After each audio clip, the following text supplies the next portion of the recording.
Good morning. So this is our presentation about Yuan Sidecar Shop. So it was categorized by the three levels, Chapter 1, Chapter 2, and Chapter 3. Chapter 1, Introduction. A sidecar is a device that attaches to the side of a two-wheeled vehicle, such as a motorcycle, to create a three-wheeled vehicle. It allows the vehicle to carry one or two passengers in a separate seat. The sidecar was invented in the early 1900s as a solution for carrying more people on a motorcycle. Some of the oldest and most famous sidecar manufacturers are Westonian Squire in the UK, Champion Sidecars and California Sidecar in the US, and Ural Motorcycles in Russia. Sidecars are less popular today than they used to be, but they still appeal to some motorcycle lovers who enjoy their distinctive style and feel. Company profile. Their business start from a small business, sari-sari store, but eventually their income was not sufficient to cover their expenses. Therefore, the couple owner decided to look for a job, but not long enough they decide to work for a wife's brother sidecar shop. And then she gained a knowledge from working there. Then she discovered that her father left her his sidecar shop that now she is managing. She named the sidecar shop after her daughter's name. So, the name of their business is Yuan Sidecar Manufacturing Industry. It is located in Barangay Santa Rosario, Santa Rosa, Nueva Ecija. Here is some picture of details. Statement of the problem. The neighborhood known for sidecar production. Therefore, the competition is really high but the demand is low. Also, the season have a big impact on their business, especially in rainy season that lasts from June to November that bring flood and typhoon and more so. Chapter 2, Discussion. Discussion. Product design. So this is one of the design of Yuan sidecar. The next is SWOT analysis. Strength. Their business is located in the place that is known for sidecar production that allows more customer to see their products. Also, the owner is owning own simming section that gives them advantage from the other competitor. Kasi karamihan sa nagsa-sidecar, wala talaga silang sariling simming section, which is nagsaservice pa sila sa other people. Also, in summer season, this is where the season that the demand of sidecar is high. So, it gives them more profit. Also, they are marketing their product online like Facebook where the customers may able to access and see from their design.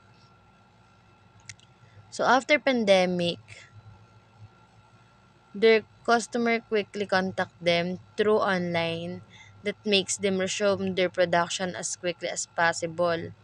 Dahil nga, kinailangan din talaga nila. This show that their customer trust them and satisfied from their products. So the business is located in the place that is known for its production. Therefore, this place have a very high competition. Also, season have the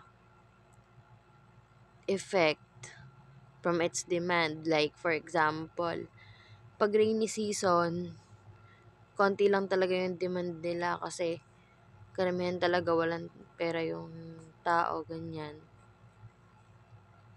Also, when pandemic hits, they stop from production. Katulad na lang din ng ibang business kasi vulnerable din naman yung business nila. Opportunity. Their business is located in the first floor of their house. Therefore, they don't have to pay rent.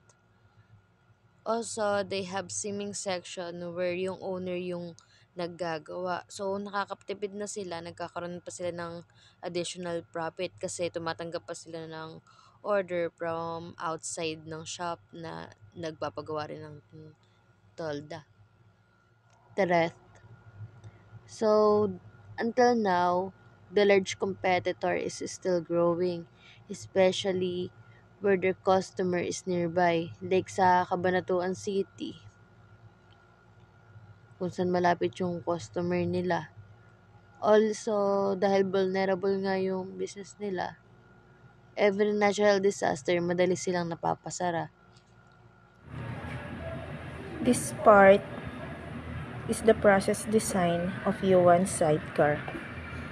Firstly, create a design.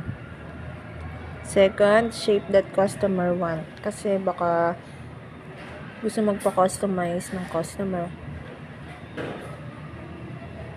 And then, they start build the frame, yung skeleton.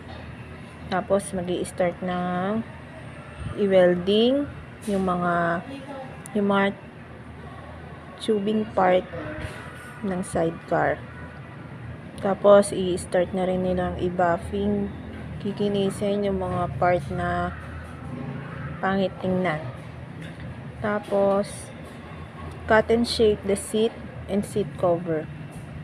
Dito na magi-start i-measure yung upuan, kakat na ng kahoy, yung foam, tapos yung leather cover ng upuan para mai-attach na nila sa sidecar.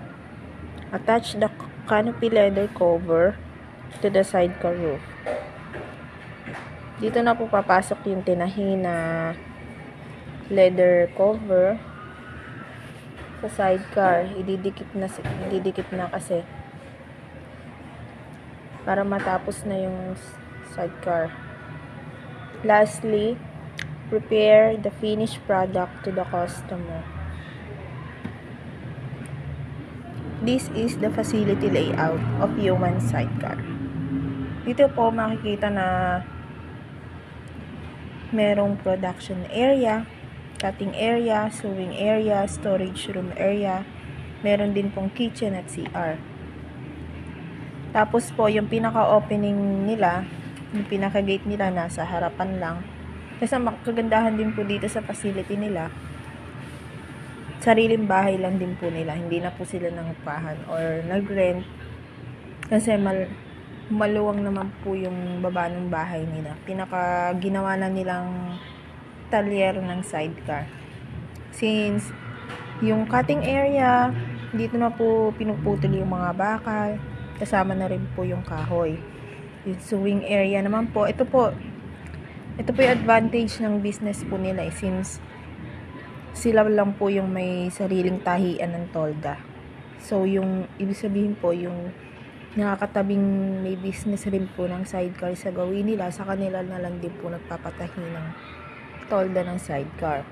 At saka po yung may-ari na lang din po ang nananahi. Para po makatipid sa cost, tsaka po para hindi na rin po nagbayad ng mananahi since marunong naman po yung may-ari.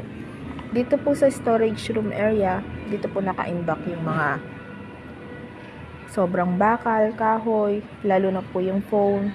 Yung foam po, syempre nakabukod po yan, naka-plastic na po yan. Tapos po yung mga canopy leather, yung tolda, nandiyan pa po yan, magkakaibang kulay pa po kung ano pong gusto ng customer. Tapos po may sariling CR, since bahay nga po nila to, sa baba ng bahay nila, meron na rin po sariling CR. Tapos po kitchen, dito na po sila nagluluto, dito na rin po nila pinakakain yung mga staffs nila. And dito po sa production area, dito na po nangyayari lahat, yung pagwe-welding, pagdikit-dikit ng mga tubing ng sidecar, at pati na rin po yung pagdikit ng tolda sa sidecar. Tapos po yung finished product po, itatabi na lang po nila sa gilid, sa labas po. Since nasa labas na rin naman po yung customer. Tsaka kung gusto rin po magpa-align ng customer ng ginawang sidecar, sila na rin po maggagawa. Tsaka syempre po, bukod po yung bayad ng pag-a-align ng sidecar kasi po yung paggawa lang po yung binayaran. Yun lang po. Tapos masasabi ko din maganda yung facility nila kasi bukod-bukod nandun na din lahat. Yung location planning ng Yuan Sidecar is perfect for me kasi malapit sila sa supplier nila ng bakal, kahoy, pati na rin ng foam, pati na rin ng mga leather canopy nakakailanganin nila sa paggawa ng sidecar. Halos magkakapit bahay lang po. Kaya perfect talaga yung location planning nila. Tsaka hindi na rin sila nagbabayad ng rent since sariling bahay ng may-ari yung pinaggagawaan. Sa first floor ng bahay ng may-ari. And tsaka hindi lang malapit to sa supplier nila, malapit na rin mismo sa mga possible customers nila. Kahit pa maraming yun nga, yung disadvantage ng location planning nila is malapit sa mga competitors since halos kapitbahay lang nila lahat yung mga competitors nila at may sariling gawaan din ng mga sidecar as in dikit-dikit lang din. So syempre yung possible customer doon pupunta sa mas malapit sa location ng customer. Pero ang advantage din nila kasi may sarili silang tahian. So yung mga may-ari din ng sidecar na competitors nila, sa kanila din nagpapagawa ng tolda.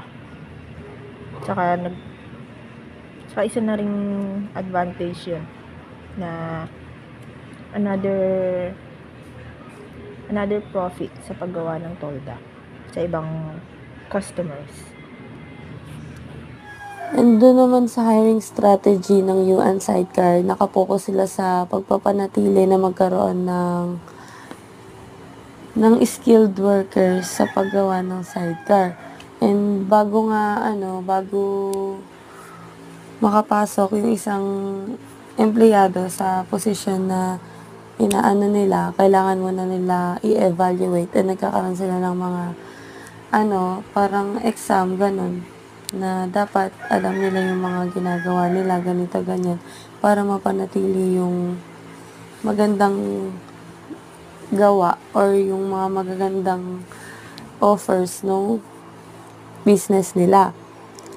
Like yung mga sidecar, syempre, may mga tao na hindi naman talaga masyadong sanay. So, kailangan yung i-hire nila, yung alam yung ginagawa. And para mapanatili nila yung husay or yung kasipagan ng isang empleyado sa paggawa and hindi parang tamarin and ganahan lagi-lagi. Nag-aano naman sila, nagbibigay sila ng mga bonus, like ngayon magpapasko, nagkakaroon sila ng mga Christmas bonus, ganun. And halimbawa naman, nagkaroon ng accident sa working area. Hindi naman nila sagot yun ano-ano lang dun sa empleyado. And pagka nandun naman sa trabaho, sila naman yung parang responsible. Alam nila na yung responsibility nila na sila dapat yung managot dun. And kasama din yun dun sa human resource strategy nila.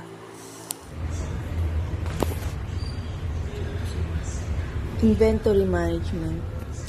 Establishing a long-term relationship with reliable suppliers who can deliver the materials that are needed on time and in the right quantity.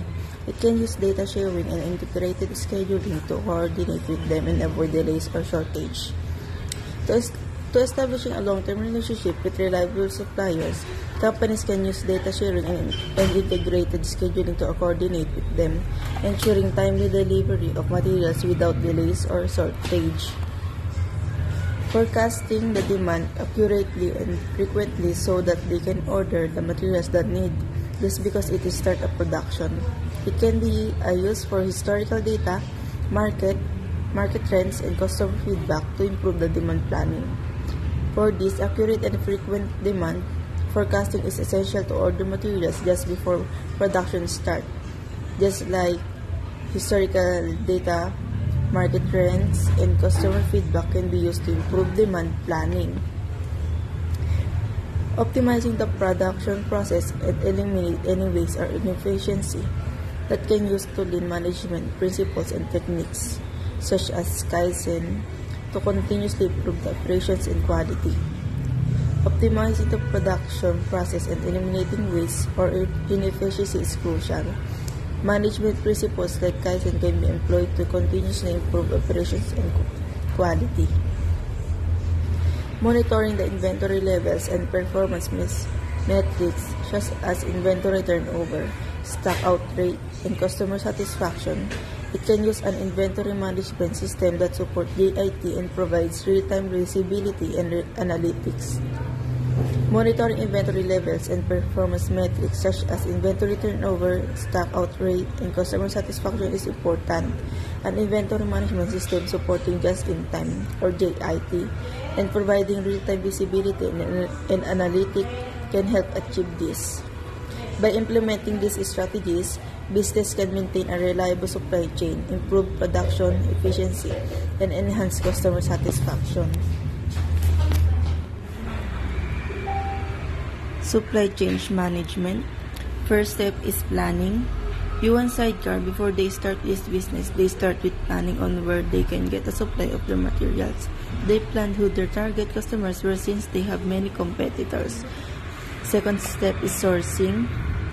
In sourcing, they have already found a suppliers for their materials, which is not far from their location, and it's the owner's siblings who supplies them.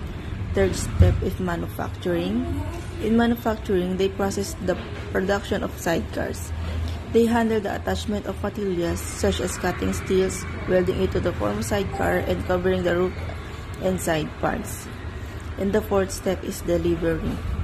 In the delivery process, once they have completed the construction of a sidecar, they proceed to deliver it to the customers who placed the order or made the purchase. The delivery process involves careful packaging, secure transportation, timely arrival, through inspection, and customer assistance. This ensures that the completed sidecar is safely delivered to the customer, ready for immediate use and enjoyment. And the fifth step is consumer. Once the sidecar has been successfully delivered to the customer's location, the owner initiates a transaction with the customer. The price of the sidecar is determined based on factors such as the specific design, requirements, and the overall quality of finished product. The owner takes into account the materials used, craftsmanship, and any additional features or customization requested by the customers. During this transaction phase, the owner ensures that the customer is satisfied with the sidecar and that agreed upon price aligns with their expectations. The owner may provide detailed information about the sidecar's features, functionality, and durability to help the customers make an informed decision. Moreover, the owner of U1 Sidecar values customers' feedback and actively encourages customers to share their thoughts and opinions. This feedback serves as valuable input for the owners to continuously improve the design, quality, and overall customer's experience by listening to customer feedback. The owner can make necessary adjustment and enhancement to meet the evolving needs and preferences of their customers. Chapter 3, Conclusion and Recommendation.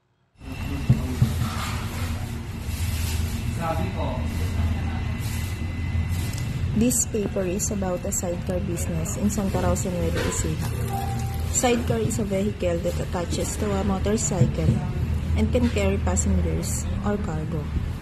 The paper uses a SWOT analysis to examine the internal and external factors that affect the business. SWOT stands for strengths, weaknesses, opportunities, and threats. The paper lists the following SWOT factors. In strengths, low cost, high demand, easy maintenance, and local culture.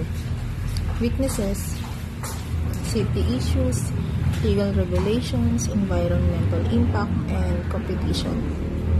In opportunities, there are new markets, innovation, partnership, and social media. In threats, economic downturn, natural disasters, political instability, and the possible crime. The paper also gives some recommendations on how to use the SWOT analysis to improve the business. For example, the paper suggests that the business should first leverage its strengths by offering quality service, customer loyalty, and community involvement. Second, overcome its weaknesses by complying with laws, improving safety, and reducing emissions. Third, exploit its opportunities by expanding to new areas, adopting new technologies, and collaborating with other businesses. Counter its threats by diversifying its income, preparing for emergencies, and protecting its assets. The paper concludes that the sidecar business has a lot of potential to grow and succeed in the market, as long as it can adapt to the changing environment and customer needs.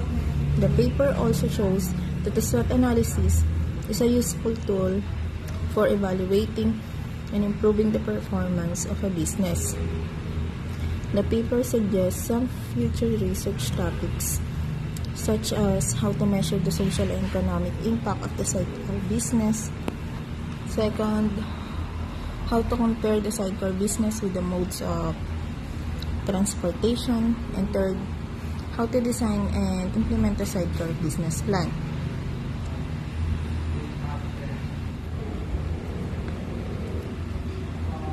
For our recommendation is for the owners to conduct inventory management to keep track of the materials they have on hand. This will not only help them monitor their expenses and profits, but also enable them to identify which months they generate higher earnings. Additionally, we would like to address our concern regarding their personal protective equipment practices. During our interview with them, we observed that one of their workers was welding without wearing a welding mask. This is a significant safety concern as it puts the workers' eyes at risk of damage.